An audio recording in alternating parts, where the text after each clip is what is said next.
Bienvenidos a un micro especial de Café Internacional. Esta vez es la acuciante realidad del país hermano de Venezuela, de la República Bolivariana de Venezuela, la que nos hace reflexionar, más que nada tratar de dilucidar qué es lo que sucede en esta compleja situación de Venezuela, un conflicto político, económico, social, pero también de tintes humanitarios, con millones de personas que han migrado del país. Pero antes que nada queremos hacer algunas aclaraciones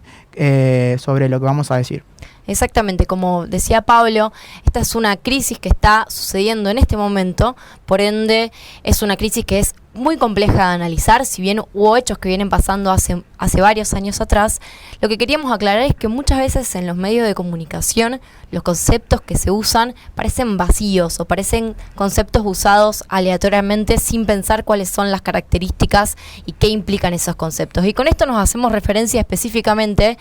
a la liviandad con la que muchos catalogan como democrático, no democrático, autoritario o dictadura determinados gobiernos sin analizar cuáles son las características o qué implica que algo sea una dictadura o qué implica que algo sea un autoritarismo. Se los toma como dicotómicos, como que si en el medio no hubiera nada, como que si fuera una cosa o la otra, y en verdad en el medio hay una escala cromática de principios, de valores o de situaciones políticas que se pueden evidenciar de distinta manera. De hecho, hay algunos autores, por ejemplo, José Natanson habla de democradura en Venezuela, es decir, de un sistema político, de un gobierno que tiene tintes autoritarios, pero también tiene condiciones o criterios que hacen pensar en una democracia. ¿Qué queremos decir? El celo conceptual no implica una cuestión intelectual o muy propia de la ciencia política, sino de responsabilidad en el uso de la palabra. 24 horas. Asumir formalmente las competencias del Ejecutivo Nacional como el presidente encargado de Venezuela.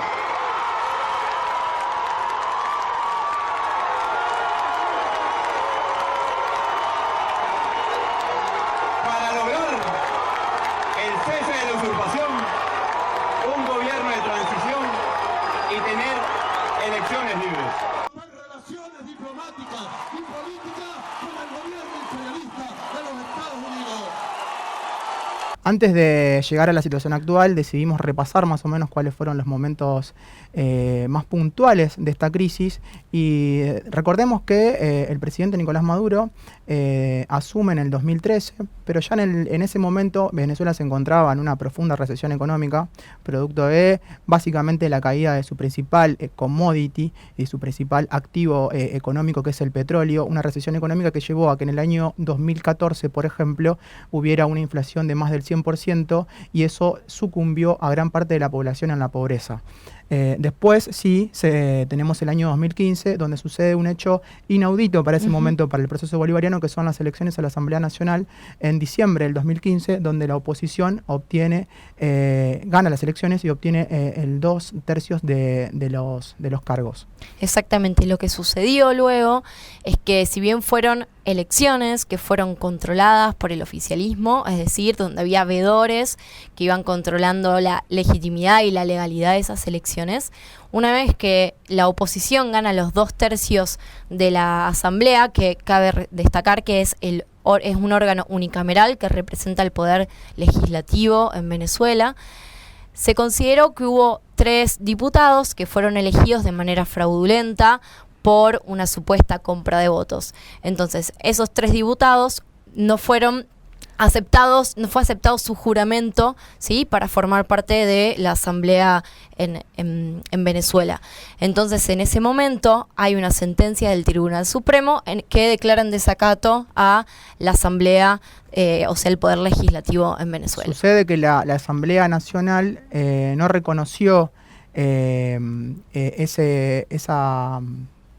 resolución del Tribunal Supremo de hacer elecciones de nuevo en el estado de Amazonas para ver si había sido fraudulenta o no la elección de esos 3 diputados. 3 diputados que hay que decir conformaban, o que al ser 3 diputados le quitaban esa mayoría a la oposición en la Asamblea Nacional. Desde ese momento, en el siguiente, o sea, la Asamblea Nacional queda casi fuera de funciones, justamente por lo que decía mi compañera, porque el Tribunal Supremo la declara en desacato. por no haber aceptado las elecciones en el estado de Amazonas. En el 2016 se producen un montón de situaciones de protesta social, mucha violencia en las calles, hubo más de 100 muertos en manos del oficialismo, pero también en manos de la oposición. Cualquiera de ustedes puede recordar aquel chico, aquella persona quemada viva por la oposición venezolana en ese año por ser chavista. Desde ese momento la salida que encuentra el presidente Maduro a la crisis social y política del país es llamar a unas elecciones, a una asamblea constituyente.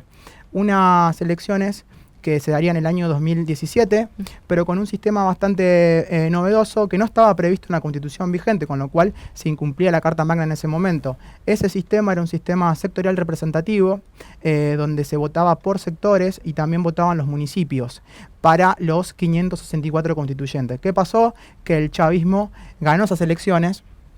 y que la oposición no se presentó. La oposición no se presentó porque aducía que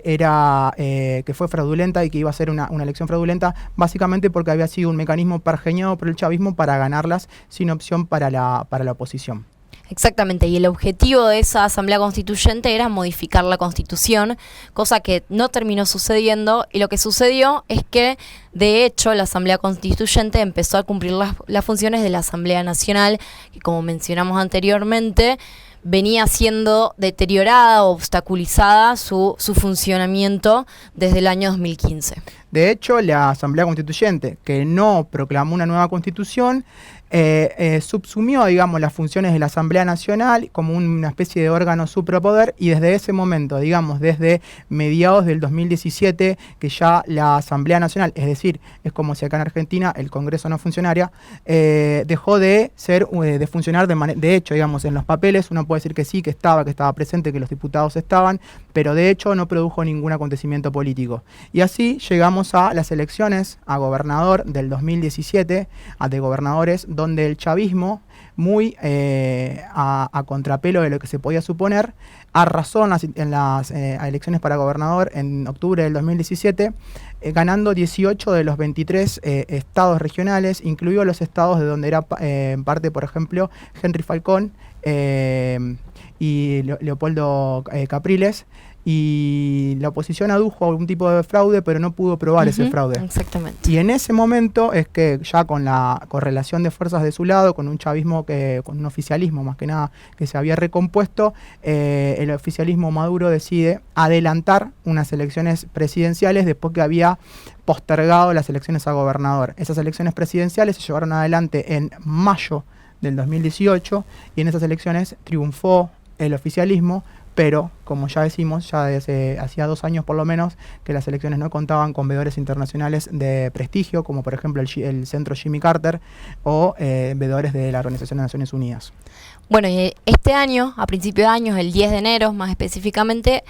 Maduro jura como presidente venezolano y empiezan un suceso de apoyo y no apoyo a favor de este juramento. Por ejemplo, algo que es muy llamativo y que no fue usual fue las declaraciones de Almagro, quien encabeza la OEA, diciendo que él no iban a apoyar este juramento de Maduro como presidente de Venezuela, sumado a las declaraciones que vinieron después del resto de los países de América Latina. Sumado a esto, a esta insólita declaración de quien preside quizás la mayor organización internacional del continente americano, porque nuclea a todos los estados del continente, aparece esta situación bastante paradojal de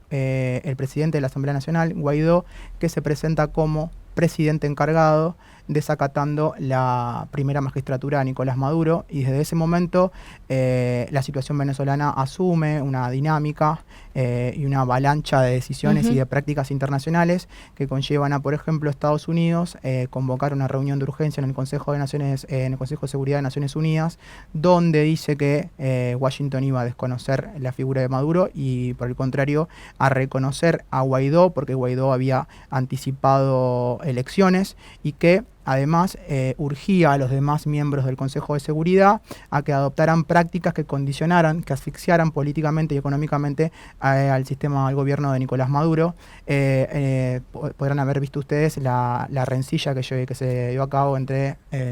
Washington y Rusia, porque Rusia todavía apoya a Nicolás Maduro. Por eso también queremos decir cuáles son los países que apoyan a uno y a otro de los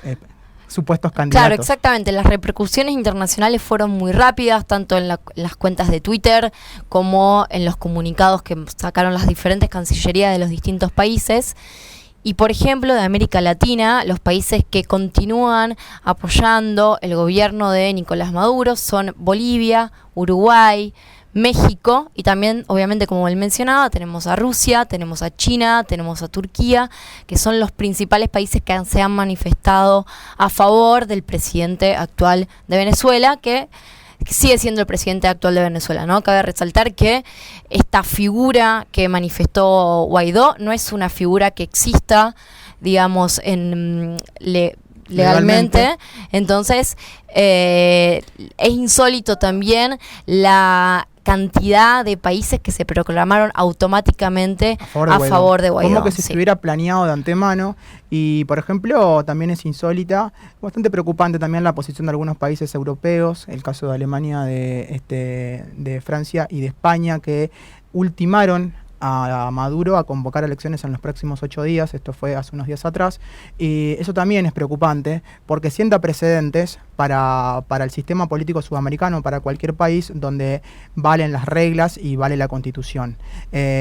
Más allá de esto, de los pronunciamientos internacionales, del posicionamiento, del injerencismo de Estados Unidos y de otras potencias que, hay que decirlo, es verdad que hay un injerencismo, lo que nosotros desde nuestra posición no sostenemos es que haya sido un golpe de Estado, como dicen algunos, producido por el intervencionismo de Estados Unidos.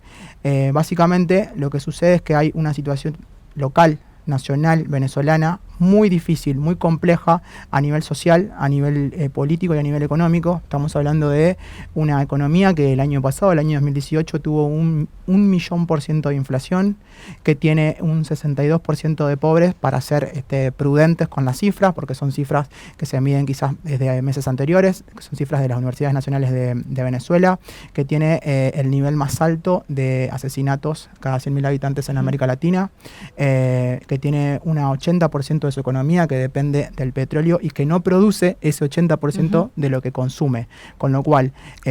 adjudicarle la crisis solamente a un contexto internacional de baja del petróleo y de injerencismo de otras potencias, pero básicamente de Donald Trump y de Estados Unidos detrás, es bastante simplista. Por eso queríamos reconocer también una situación dramática que se vive a nivel interno en Venezuela. No hay mayor deslegitimación para un gobierno que 2,5 millones de migrantes que se fueron del país en los últimos 4 años. Sí, pensemos que 2,5 millones casi de migrantes equivalen al 7% de la población venezolana, lo cual es un número muy impactante y que se diferencia mucho y que creció exponencialmente con el paso de los años. En el 2015 aproximadamente había un 2% de emigrantes venezolanos y pasó en solamente 2 años o 3 años a un 7%. Es muy alto pensar en que, por ejemplo, sacábamos el cálculo, son 2 ciudades de Rosario enteras que se fueron del país, y se fueron porque las condiciones básicas de subsistencia no existen. Las personas se van porque no encuentran la cura para enfermedades curables, digamos, no encuentran medicamentos, porque todos los días los precios suben, porque hay desabastecimiento, porque básicamente no se puede vivir en Venezuela, y desde ese momento es que es imperiosa la solución del conflicto, y aquí me parece que tenemos que hacer una salvedad, digamos. Nosotros desde nuestra mirada nos parece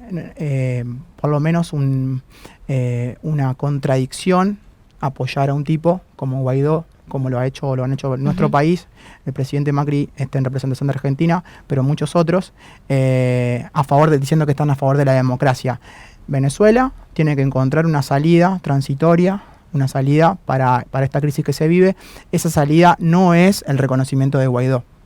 Queridos venezolanos, les quiero mandar en nombre mío y de todos los argentinos un abrazo de corazón y decirles que acá, desde Argentina, los argentinos junto a sus compatriotas que se han radicado en nuestro país, les queremos mandar fuerza para seguir luchando, trabajando juntos por esa Venezuela en paz que todos ustedes se merecen. Colombia reconoce a Juan Guaidó como presidente de Venezuela y acompaña este proceso de transición hacia la democracia